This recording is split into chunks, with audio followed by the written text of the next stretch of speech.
We are here with, let's see, where's my level here? We are here with Jim Rubens. You're probably too loud there, Skip. Put them all about center. I'm probably too loud, and you get Jim about right. Okay. We are here at the Grappoli Center at the end of the NHGOP annual meeting, and I have to admit, Jim, you and Andrew Hemingway gave the best speeches for igniting the crowd from everybody else. There were a few who said the speeches were too long, but you did an excellent job of theater there. I think was the description I got. I went 4 minutes. 4 minutes before the canes came out to try to pull me off stage there. Yeah, I was wondering when they were going to bring out the shepherd's crook. Yeah, right. See, when you're speaking at GOP events and you're not the anointed candidate, getting a little graphic here, you have basically your last rites. You are allowed to say something before you're put to death in the electric chair. What are your final words? Yes, that's why I felt. But no, I was just. I made some humor out of it. Yes, you did. And you know something? I think the crowd caught it. And by the way, we have it on our other camera. I'll be posting that later on. And as always, what I tell all the candidates, feel free to take that video and put it on your website. All we ever ask for is a link back to Granite Club. Right. Yeah, and I know Brian got his own copy of it this time, but sure, we like what you're doing. So Jim, you've got your own views on things like global warming and carbon tax, but you've also got a clear set of policies which you've put out there. Tell us a little bit about that, especially about your energy policy, which has been recently revamped on your website, and how we could expect a Jim Rubens Senate, senatorial, Jim Rubens senator to vote and to promote policy. Well, I still buy climate science, so that's a lodestone around my neck. Another one. If that doesn't drag me down, the two people with the canes out there will pick up. But what I've discovered is that the Democrats who claim to be interested in dealing with climate change, most of them I think believe in it, are using it as a partisan tool. They have no interest. That's what I've discovered, okay? Mm-hmm. I've been out here in the real world running for United States Senate, and the Democrats appear to have no interest whatsoever in working with the Republicans on this thing.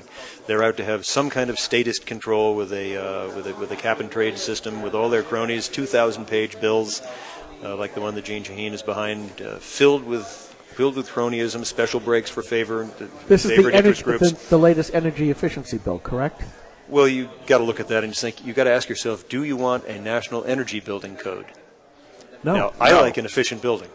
I don't want to spend extra money heating my shopping malls, etc. Okay, that's stupid for me to want to do that.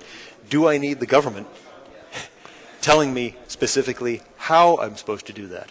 No. Okay.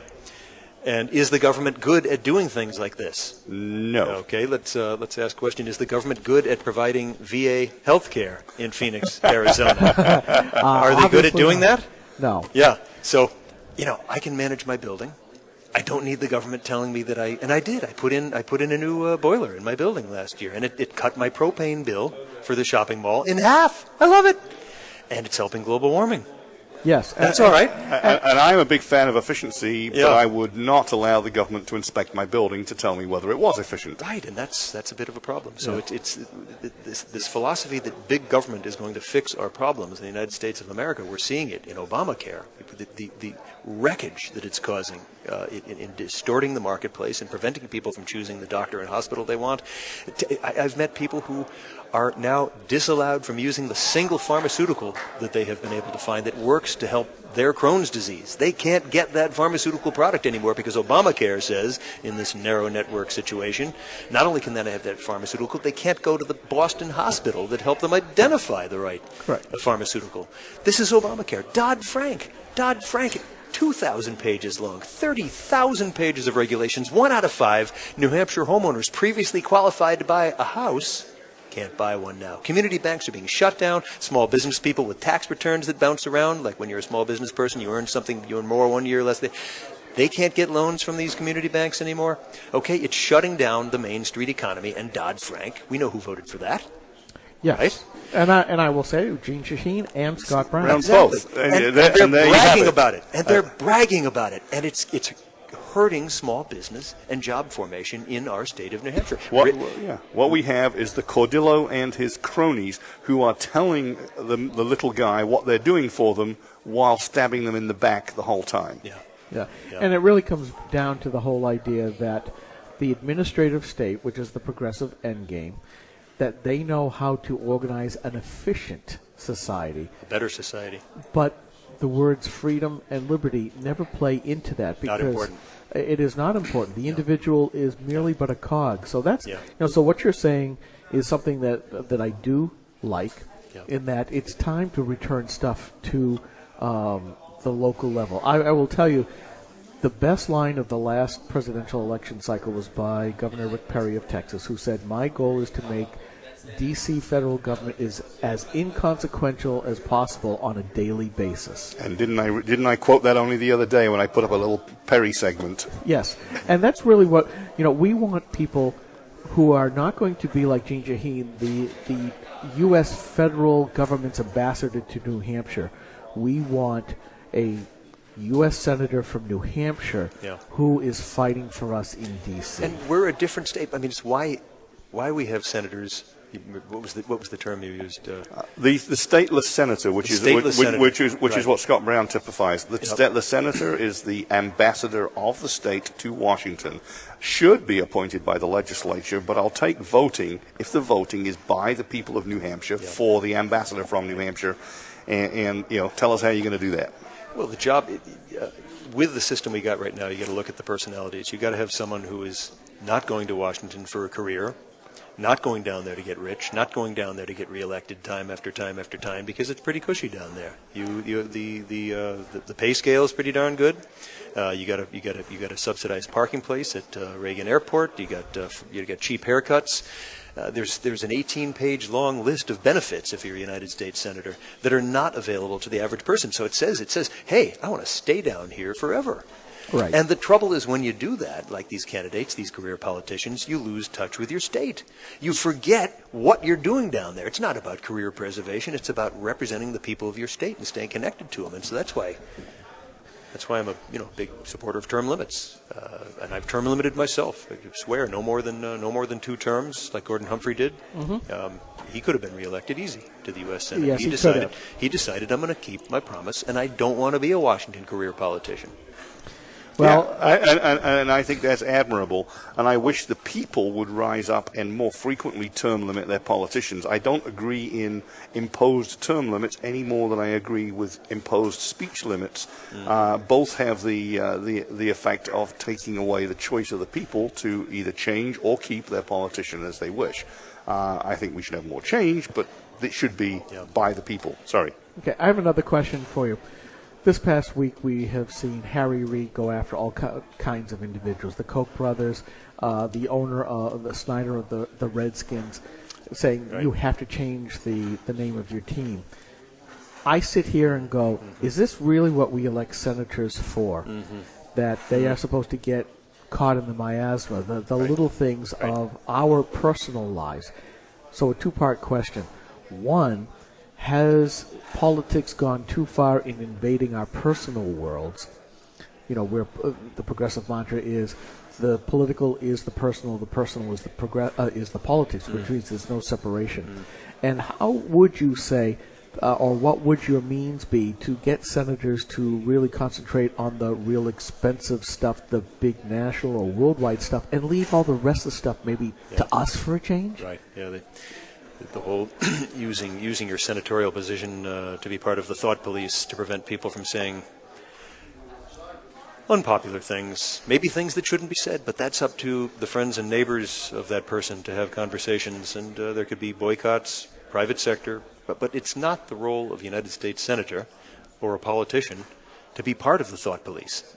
The role of a U.S. Senator is to protect the rights under the First Amendment for people to say stuff, and this is why it's in there, say stuff that might be politically unpopular.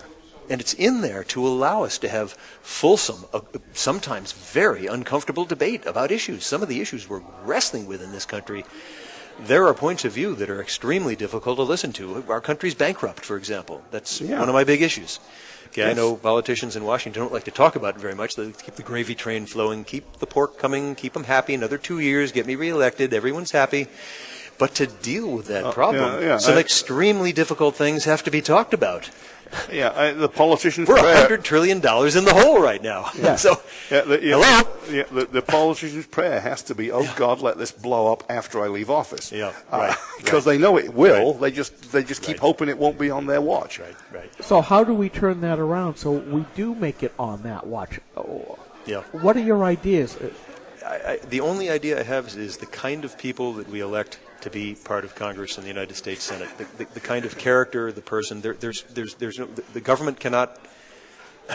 There's no policy tool that should prevent voters from making unwise decisions. It's up to the voters to make these decisions. And what voters ought to be doing is probably a couple of things. One, make sure you're becoming informed about this stuff. Mm-hmm. There's a duty of citizenship.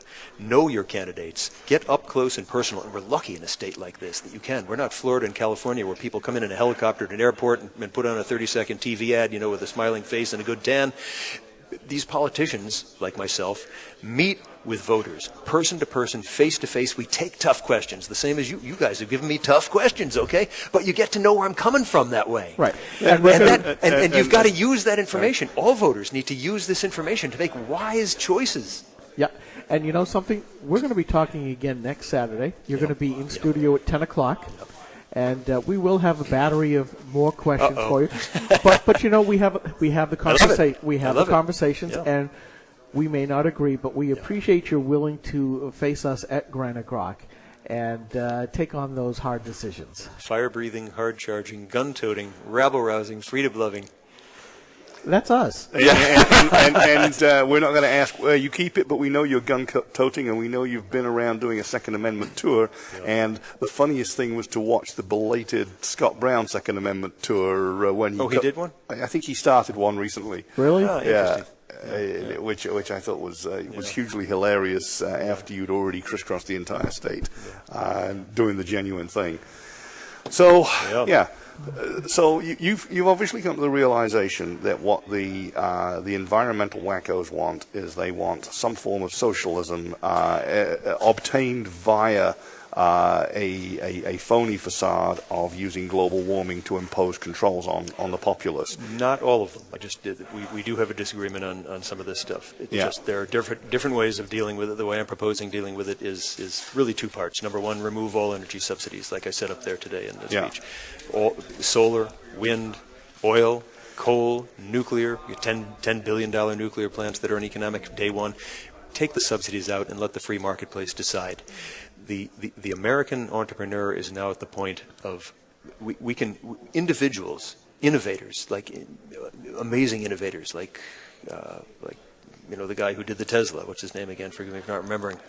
Oh, Musk. Elon Musk. Yeah, Elon Musk, you have individuals in this country, through individuals and venture capital and angel investors like myself, who can amass capital and take the ideas, because we're ripe at this point. And my view is that if we take the subsidies away and let American entrepreneurs loose on this energy problem, I don't believe in $100 a barrel oil. I hear people crowing about how we want to get oil at $100 a barrel into our country. We need cheap, limitless energy that is so abundant that the entire free world, and not just America, the entire free world does not have to buy oil from Russia or Iran or the OPEC anymore at all. We have cheaper, abundant, clean energy that is limitless, and we're going to invent our way to that.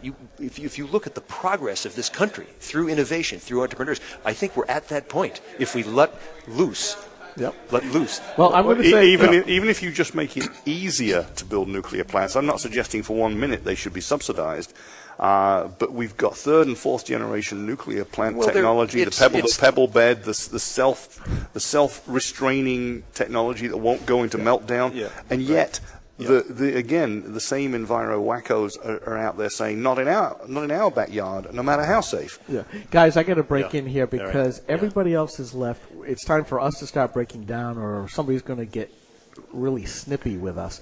So, Jim, I want to say thank you for taking a few minutes with Granite Rock right now. And again, for our listeners, you're going to be with us again next Saturday in the studio. So, folks, you'll be able to call in or tweet in your questions for Jim. and we hope that you will have fun with us at Granite Rock. Looking forward to it. Thank All you right. for having me. Take care, sir. Yeah. Right. Take care, Jim. Thank you.